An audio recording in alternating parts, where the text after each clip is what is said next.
Everyone, let me ask you something. How many times have you stood at the edge of a decision, a turning point, a moment of uncertainty, whispering under your breath, "God, just give me a sign"? We wait for proof. We wait for the stars to align, for the door to open, for the text to come through, for the circumstances to be just right. But what if the waiting is the very thing that's keeping you stuck? What if the silence isn't absence? What if the lack of a sign is the lesson? What if God is teaching you to trust, not because of evidence, but in the absence of it, because faith is not built in comfort? Trust is not born in the presence of certainty. It's forged in the fire of the unknown, in the stillness between your last answered prayer and your next breakthrough. Here's the truth: if we only believe when there is proof, we're not living in faith, we are living in familiarity. We're operating from memory, not vision, from the past, not possibility, but transformation, real transformation, requires us to step into the quantum field of the unknown, into that vast inner space where your future is not a projection of your past, but a creation of your belief. And that's where God meets you, not in the signs you're begging for, but in the silence you're resisting, because trust without a sign is a deeper kind of power. It's not blind, it's bold. It's you saying, even though I don't see the path, I'm still walking. Even though I can't measure the outcome, I'm still moving. Even though nothing in my external reality reflects the promise, I know it's real. You are not waiting for proof. You are becoming the proof when your thoughts align with a greater vision of who you're becoming. When your emotions reflect the future you are walking in, to rather than the past you're walking out of, your energy shifts. Your biology shifts, your reality responds. You no longer need signs because you are the sign. And here's the paradox: the moment you stop needing the sign, that's when it usually comes, because now you're not reaching outward in desperation. You're radiating inward in trust. This is not a test of God. It's a refinement of you. So if you're in the waiting room of life right now, if you're standing between what was and what's not yet, if it feels like heaven is silent and your prayers are echoing back empty, don't retreat, don't beg for signs, don't default to fear. Stand still, breathe deep, choose trust, because this space, the one with no confirmation, no flashing lights, no certainty, is the sacred laboratory where your soul learns to lead. And when you rise from that place, forged in quiet, anchored in knowing, you'll realize something extraordinary. God didn't withhold the sign. He was the silence, and he was teaching you to listen in a new way. To trust not in what you see, but in what you know. Not in outcomes, but in alignment. Not in signs, but in surrender. Trust without a sign is the deepest form of faith because it requires you to move without the assurance of external validation. It demands that you act not from what your eyes can see, but from what your heart believes to be true. Most people wait for conditions to be perfect before they take a step, waiting for the money to show up, the opportunity to present itself, the confirmation to come through. But in doing so, they anchor their faith in what is already known, already visible, already proven. That's not trust. That's comfort disguised as belief. The deepest form of faith says, even if I don't see it, I will still move forward. It's the willingness to step out into the unknown without a guarantee. It's trusting that something greater is at work in the background, orchestrating things on your behalf, even when there is no visible evidence of progress. And it's in that space, where there's no sign, no confirmation, no echo of your prayer, that your inner world is tested and transformed.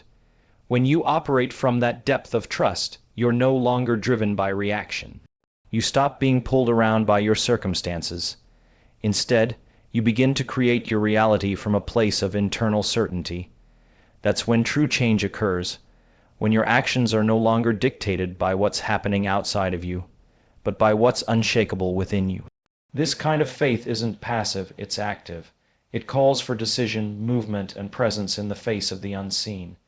It's not about waiting until you feel ready. It's about trusting that readiness is created in the act of showing up. Trust, without a sign, pulls you into alignment with the unknown and teaches you to listen, to sense, and to respond beyond logic. Silence isn't absence, it's instruction. When you pray, meditate, or reach out for guidance and are met with stillness, the mind often jumps to the conclusion that nothing is happening, that God has turned away, or that your faith must be lacking. But silence is not rejection, it is not punishment, it is not the void. It's a sacred space where deeper understanding is shaped, not with words, but with presence. We've been conditioned to equate response with sound, to measure spiritual connection by how quickly we receive a sign, a shift, or a voice. Yet, the most profound transformations happen not when you're being told what to do, but when you're being invited to listen at a different frequency. In the silence, the ego has nothing to cling to. There's no feedback, no affirmation, no emotional high. It's uncomfortable because it strips away the illusion of control. But this is exactly where clarity begins, not through external instruction, but through the subtle alignment of your inner world. Silence invites you to turn inward, to distinguish between the noise of your fears and the whisper of your intuition. It refines your ability to discern truth not from reaction, but from resonance. When everything outside of you goes quiet, what remains is the raw signal of your belief system, your conditioning, and your desire. This is where God does some of his deepest work, not by telling you more, but by stripping away the layers of distraction so you can hear what's already been planted inside of you. In silence, you're not being ignored. You're being guided to grow past the need for surface-level validation. It's an invitation to shift your attention from what you think you need to hear to what you are being prepared to become through stillness. God develops you in uncertainty, not clarity. It's in the places where you don't know what's next, where the path ahead is foggy, and where your usual strategies don't work. That's where the real shaping happens. We're trained to crave clarity, to seek out the plan, to know every step before we move. But clarity often caters to control, and control is the opposite of surrender. When everything is laid out in front of you, there's little room for trust, little space for transformation. Uncertainty, however, is sacred territory. It strips away the illusion of certainty that the ego clings to and exposes what's unhealed, what's unresolved, and what's still dependent on outcomes. In moments of uncertainty, you're forced to look inward instead of outward. You're invited to access a strength that doesn't come from what you can predict, but from what you can believe in spite of unpredictability. This is the environment where faith is no longer theoretical. It becomes practical, embodied, tested.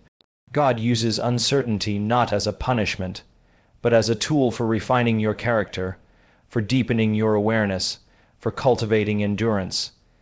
Because it's in the discomfort of not knowing that you begin to listen differently, think differently, and act from a deeper place.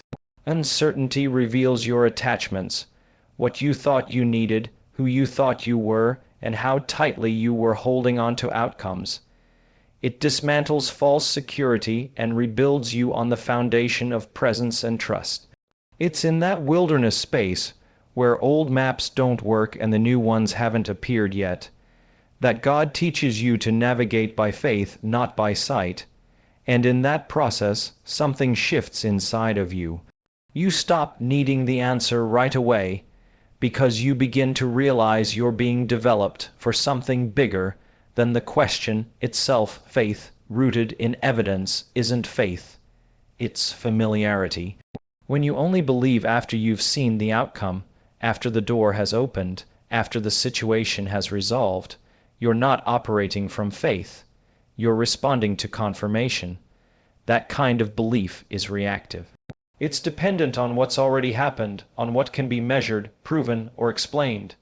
But true faith begins where evidence ends. It lives in the unknown, in the tension between what you feel in your spirit and what your eyes cannot yet see. Familiarity is comfortable. It doesn't challenge you. It doesn't ask you to grow or stretch or trust. It allows you to stay within the limits of what you've already experienced. But faith, real, living faith, asks you to step beyond those limits. It calls you into territory that your logic can't always justify. It invites you to act based on inner conviction rather than external validation.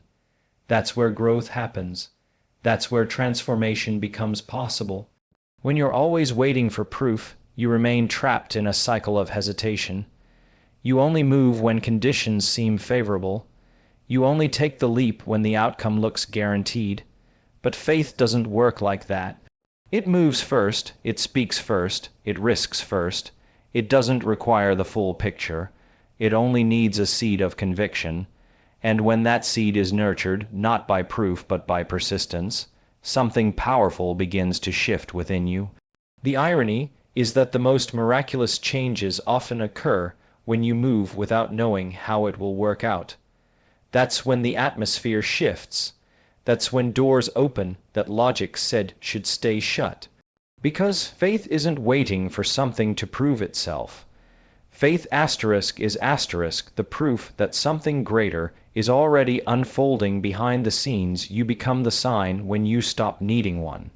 As long as you're looking outward for confirmation, for symbols, for evidence that you're on the right path, you're still depending on something outside of you to validate what's within you. But the moment you stop chasing signs and start embodying the trust, the clarity, and the conviction you've been seeking, you begin to radiate a different kind of presence. You no longer wait for something to happen to feel confident. You carry the energy of confidence first. You stop looking for proof that you're chosen, and instead, you walk as someone who knows they already are. The idea of becoming the sign means that your life, your choices, and your inner alignment begin to reflect the very reality you once begged to see. Instead of asking for a sign that the healing is coming, you start living as someone who is already whole. Instead of waiting for a signal that the opportunity is near, you prepare like it's already on its way. This shift isn't about denial, it's about decision. It's about stepping into a state of being that aligns with what you believe is possible, even when nothing in your current situation has changed yet. When you stop asking for signs, you shift from passive receiving to active becoming. You become a demonstration of faith in motion, and your energy starts to speak louder than your words. People can feel it. Circumstances begin to respond to it. It's no longer about whether something external gives you permission to believe. It's that your belief itself becomes the permission. That's when life meets you differently. That's when things begin to open up, because you're no longer signaling lack or waiting for reassurance.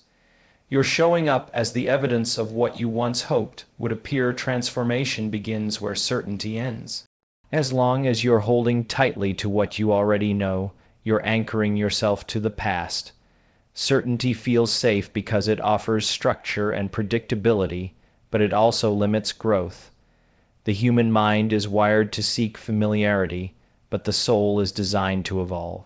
And evolution doesn't happen in the comfort zone.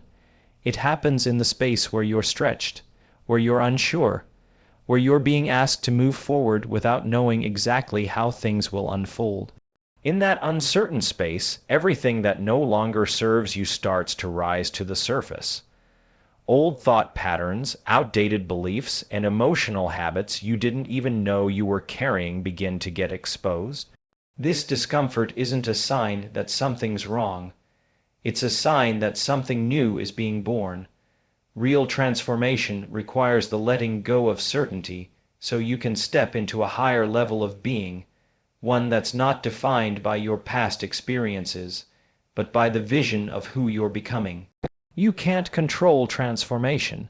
You can only cooperate with it, and cooperation looks like trusting the process when it doesn't make sense, staying present when fear urges you to escape, and showing up consistently even when you don't feel ready.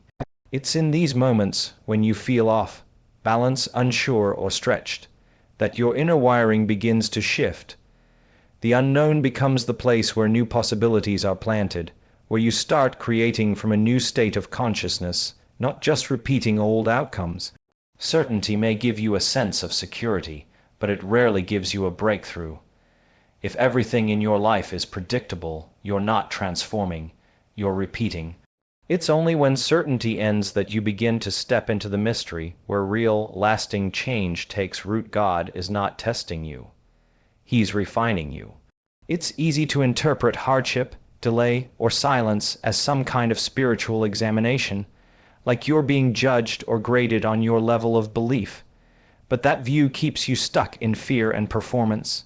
Refinement is a much deeper process. It's not about proving yourself, it's about uncovering what's always been inside you, but hidden beneath layers of doubt, fear, and control. Refinement is intentional. It's purposeful. It's the loving work of a creator who sees more in you than you've yet realized. Refinement strips away what doesn't belong to the next version of you. The process may feel like resistance, but it's actually removal of the habits, mindsets, and attachments that would sabotage your next season if carried forward. It's not punishment, it's preparation. And preparation often feels like pressure, because you're being called to expand beyond the identity that used to protect you. You're being asked to trust deeper, let go faster, and listen more closely, not to the noise of the world, but to the still, quiet voice within. When you're in refinement, life may not move at the pace you expected. Prayers might not be answered in the way you imagined, but that delay is not denial. It's divine timing working on your inner architecture, rebuilding your capacity to carry more, to lead more, to hold more peace and clarity. Refinement doesn't always announce itself. It shows up in the form of uncertainty, discomfort, or transition. And in those very places where you feel stretched thin or unseen, something sacred is unfolding. This process requires surrender, not striving. It's about allowing yourself to be shaped rather than constantly seeking escape. Because what's being formed in you through refinement is stronger, deeper, and more aligned than anything you could force into being through effort alone. Your future is created through belief, not memory. The tendency of the mind is to rely on what it has already experienced, to recycle old thoughts and outcomes as the blueprint for what comes next. But memory is limited.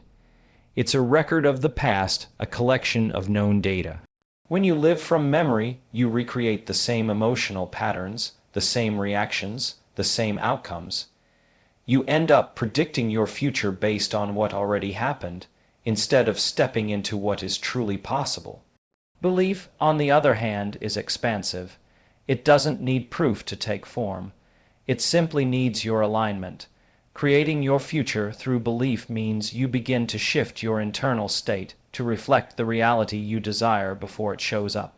You start to feel peace before circumstances change, act with confidence before results appear, and walk with vision before the path is fully revealed. This isn't about pretending. It's about aligning with a deeper truth, one that says you are not limited by what's been, but empowered by what can be. When belief becomes your foundation, you stop looking to the past for direction and start pulling your future toward you with intention. Belief is creative, it's energetic, it influences your thoughts, your choices, and even your body. When you truly believe something, your brain begins to rewire itself around that truth. Your actions follow suit. Your environment starts to respond. That's how new realities are born, not from revisiting the past, but from embodying a new possibility so fully that it begins to manifest in your experience. The future doesn't just happen to you. It is shaped by the level of consciousness you choose to live from. And belief is the access point to that higher state of creation where transformation becomes inevitable. Stillness is not inactivity, it's inner alignment. Often, when we think of stillness, we imagine doing nothing, being stuck, or waiting passively for something to happen. But true stillness is much more dynamic than that. It's a powerful state of presence where your mind, emotions, and spirit come into harmony. In this space, you're not scattered by doubt or distracted by fear. You're centered, you're connected, you're tuned into the deeper currents that guide your life beyond the noise of everyday chaos. Inner alignment means your thoughts are coherent, your feelings are balanced, and your intentions are clear. When you achieve this, your energy becomes magnetic. You start to operate from a place of calm certainty rather than anxious expectation. This kind of stillness allows you to hear what is often drowned out by the busyness of your mind, the subtle whispers of intuition, the gentle nudges of your higher self, and the quiet confirmations from a source greater than yourself. Stillness cultivates trust because it gives you the space to release the need for control. Instead of pushing against resistance or scrambling for answers, you relax into what is, knowing that clarity and direction will emerge in their own time. This is where faith grows, not from external signs or guarantees, but from an internal knowing that you are exactly where you need to be. It's important to recognize that stillness doesn't mean you stop moving forward. Instead, it means your movement is guided by a centered wisdom rather than frantic reaction. You begin to choose your actions with intention rather than impulse, creating momentum that is sustainable and aligned with your highest good. This is the essence of true power, moving through life with a quiet confidence that arises from deep inner alignment. Surrender creates space for the miraculous. When you hold tightly to control, to outcomes, or to specific timelines, you limit the flow of possibilities that can enter your life. Surrender is often misunderstood as giving up or weakness, but it is actually one of the greatest strengths you can embody. It's the conscious choice to release resistance and allow life to unfold beyond your limited expectations. By letting go of the need to control every detail, you open yourself to receive guidance, opportunities, and answers that are far greater than anything you could have planned or imagined. When you surrender, you're not abandoning your goals or desires. You're trusting that the universe, or God, is working in your favor, even when the path isn't clear. This trust shifts your energy from tension to flow, from pushing to allowing. In that flow state, your intuition sharpens, your creativity blossoms, and unexpected doors begin to open. Miracles happen not because they defy natural laws, but because surrender invites you to cooperate with a higher order that you cannot see with your limited perspective. Surrender also frees you from the burden of constant struggle. When you stop fighting against what is and instead accept the present moment fully, you conserve energy and gain clarity. This clarity helps you make decisions that are aligned with your highest good, rather than those driven by fear or desperation. It creates a fertile ground where new ideas and solutions can take root and grow. In surrender, you cultivate patience, a quiet confidence that what is meant for you will come in its perfect timing. You learn to trust the process rather than rushing outcomes, which often accelerates manifestation in ways you never expected. This openness is the key that unlocks doors to transformation, healing, and breakthroughs beyond your current understanding.